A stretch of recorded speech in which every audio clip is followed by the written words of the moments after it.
بسم الله الرحمن الرحيم. الحمد لله والصلاة والسلام على سيدنا محمد يا مولانا محمد. waxaan salaamayaa dhammaan ummadda Soomaaliland meel kasta ay dunida ka joogaan iyo dhammaan inta Soomaaliga iga fahmaysaba. runtii maanta oo maalin sabti ah waxaan igu kalifay inaan clipkan yar sameeyo. waxaan jeclaaday inaan ra'yigayga aan la wadaago dalkayga iyo dadkiisaba. waata koowaad horta garankan aan xiranahay waa garanka xisbiga wadani uu lahaa. runtii xisbiga aad ayaan u raaligelinayaa. sababta aan u raaligelinayana waxay tahay runtii maalintii doorashada ay dhacaysay runtii xisbigan ismaan lahayn dee waxa ka fiican baan lahaa doorashada la geliyay xisbiga kulmiye oo markaa mabda'aygu ahaa inuu ka dee mabda' fiican yahay, inuu horumar ummadda u soo kordhinayo iyo inuu waxqabad sameynayo, taasi oo waddanku isbeddel ku geli doono. runtii rajadaas waxaan leeyahay way halowday, wayna dhicisowday. runtiina markii ugu horreysay raja dhicisowday ma ahayn. waxaanan aada uga xumahay doorasho jooska maalinka aan sameeyey. runtii maanta anuu halkan clipkan yar umaan dooran ama inaan ku dhaleeceeyo dowlad ama aan waayaga waxa markaa dhaleecaynayso waa waxaanay dadku ogeynba ayaa la dhaleeceeyaa oo adoo arkayso. balse maanta dowladdan iyo waxqabadkeeda iyo maxayday sida ay xilkeedii iyo dee waajibaadkeedii u gabtayba waynu la soconaa. cid walba saqiir ilaa qof weyn waa la ogyahay. maanta waxaan jeclahay inaan nila wadaago horta laba mid. horta waa markii ugu dambeysay ee noloshayda aan go-aan ku gaadhay inaanan horta codaynba. waata koowaad waayo mudane iyo marwey iyo dhammaantay daawanaysaba ma wanaagsana codkaagu inuu adiga ku khiyaamo. sababtaan saa u leehayna waxa weeyaan horta khaladka innaga dadweynaha ayaa iskale. waayo eeg maanta markaynu qof dooranayno ama dee nin siyaasi ah la dooranayo runtii kursigiisa u iibsadaa waynunu ka iibinaa oo codka aynu siinayno waynu ka iibinaa. qof aad ka iibisay codkaagana dee xaq uguma lihid hadhow inaad ku xisaabiso, waayo af waxaadna xishoobay Soomaalidu tiraahdaa. laakiin haddaynaan maalinkii aynaan ka iibin lahayn codadkeenna oynu dooran lahayn nin aynu u ognahay shakhsiyadiisa iyo waxqabadkiisa hadhowna kula xisaabtami karno dee waynu la xisaabtami lahayn dabcan haa. laakiin maanta adoo codkaagii iga iibiyey oo lacag ku siiyey dee beritoole xaqiiguma lihid maxaad waxay ku qaban weyday. waayo kursigan waan iibsaday dee waxaad iibsatana qofku siduu doono ayuu isagoo ka yeeli karaa. sidaa darteed si aanay taasi igu dhicin waxaan go-aan ku gaaro horta inaanan dib dambe aanan uga codayn nin danti u shaqaysta ah ama calooshi u shaqaysta ah ama danti yaqaana oo isagu dantiisa u wata inaanan dib dambe ugu sacbatumin. taasi waa go-aanan gaadhay. tan kale waxaan jeclahay inaan la wadaago niyo waddankii waxaad arkaysaa siduu yahay. waad ii arkaya maanta Somaliland bari ilaa galbeed dee gobolada dhexe mooyaane inta labada hareerood ee darafyada degaa waad arkaysaan inaanay maanta Somaliland ay kasoo horjeedaan, runtiina ay diidan yihiin. runtii anu Somaliland ayaan ku dhashay, ku garaadaystay, wax ku bartay, waan ku dhalay, waan ku guursaday, ciyaal baan ku dhalay maasha allah. aad ayaan waddankayga u jeclahay. laakiin waddankayga waxa khariban dad danaystayaal ah. dadkaasi oo dantooda ka horreysiiyey dantii ummaddan. dowladdaadana waxaad jeclaan kartaa marka ay dee dowladdaadu xaqii aad ku lahayd ay ku siiso, laakiin dowladaad xaqii aad ku lahayd ba aad ka weyday jacaylkaad u qaadayso anigu ma garanayo. waa ta kale sideeda kale mid baa jirta haddii aynu walaalayaal runta sheegno. runtii waxaa dhaha nabaddu hadday bisaaro dareento ama ay aada u gaajooto waxay dhaantaa baa la idhaahdaa. waxaa ka dhaanta colaada sorry.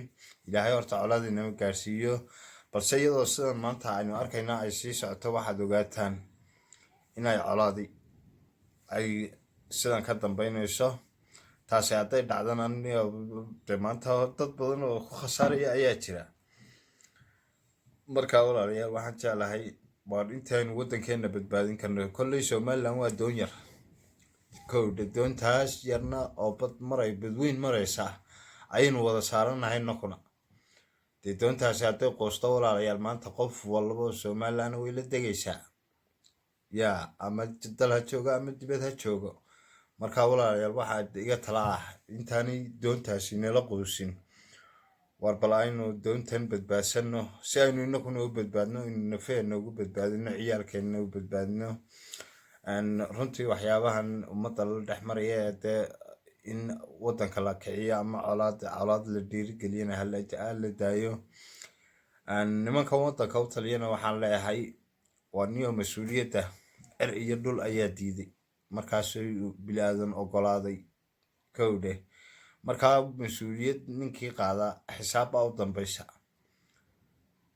xisaabtaasina aakhiro lagaa dayn maayo waayo xaqa ummaddu waa wax ilaahay dhinaciisa ka weyneeyay in layska ilaaliyo markaa waxaan leeyahay maanta raggan dowladda u shaqaynaya ee xaqii ummadda cunaya ee maxayda waddankii aanan waxba ku reebin waa nin waddanka ha laga daaya sidan ummaddan waxa loo qabto waar ummaddan wax loo qabto cashuur baa ummaddan laga qaadaa cashuurtooda waxay xaq u leeyihiin in wax loogu qabto laakiin walaalayaal haddii wixii wax lagugu qaban lahaa lagaa cuno dee maxaad dowladdaadii ku jeclaan muwaadinka waa in la jeclaysiiyaa waddankiisana waxaa jeclaysiin karaa waa dadka maamulka waayo qofka muwaadinkiisa wax ma maamulo awoodna ma laha markaa walaalayaal dadkii dowladnimadaada iyo dadnimadaadaba ku jeclaysiin lahaa hadday iyo kiniyadday kaaga ciyaaraan dee kalgacalka iyo qiimahaad u haynaysaan ma garanayo runtii anu siyaasi ma yihi balse waan ku hanweynahay rajadeedu inay siyaasi noqoto waayo waxaan jeclahay waddankan intaas oo dhan ayaan ku noolaa intaasoo dhan ku gaadhay inaan wax ka bedelo oo haddii ilaahay igu simo oo dee ilaahay igu qoray inaan heerkaa gaadho inaan waddankan wax u qabto waayo qof intaasoo dhan waddanka ku noolaa waayihiisa iyo xaalkiisa ogaa baan ahay waar haddii aan wax bedeli karo niyaw inaan anigu bedelo waan jeclahay laakiin maanta keligii baan ahay waxma bedeli karo dadka ila bedeli kara ee dhiirigelintan samayn karaana waa idinka shacabka ah markaa walaalayaal marka qabiil iyo wax laysku caayaba waynu isdhegaysanaaye runta markaynu isku sheegayna maxaa laysku dhaliilaa horta ya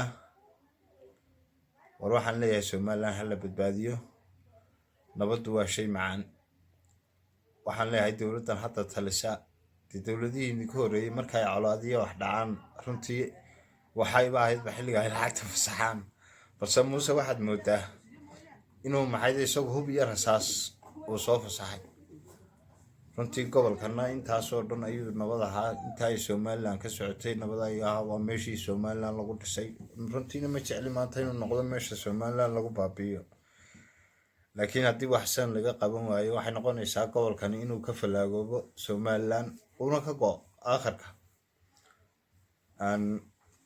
waxaan halkan ka dhalinayaa dadka ku nool gobolka awdal qaar ka mid ah runtii eeg mowqif waxa fiican inaad mowqifkaad qaataad ku taagnaato mar walba balse haddii mowqifkaagu beritoola isbedelayo ma wanaagsana inaad social media ama dad badan aad maqashiiso waayo ceeb iyo fadeexad ayaa kaaga dambeynaysaa hadalkaasi cidda ku socdana way isfahmaysaa runtii sababta aan cliibkan maanta u duubay baa waxay tahay waxa igu dhaliyey inaan niyaw aan horta somalilan dambe aan horta ka codayn waa taase waayo codkayga oo beritoola ee khiyaamadee waa aniganba isqiyaamay markaa codkayga oon iibsado oo beritoola aniga ee khiyaama horta xaaraan ayuu igu yahay inaan sameeyo ma haddii waddankani isbedelo oo beritoola dee dad ay danta guud ka shaqaynayo muwaadiniin ay yimaadaan waa qasab markaa waan coday balse maanta oon arkayo horta waxaan leeyahay dee doorasho dambe haddii ay dhacdo somalilan horta xisbi cusub aynu siino yaa waayo xisbiga kulmiyo maanta waad arkaysaan uu ku guuldaraysta aaday u guuldaraysta waana ka xumahay marka waxaan leeyahay xisbi kale ha la doorto yaa aad baanad mahadsantihiin walaalayaal runtii maadaameynu dad islaam nahay waa in wax laysku sheego wixii xumaanna la iska reebo. waanad mahadsantiin. Wasalaamu calaykum waraxmatullaahi wabarakaatu.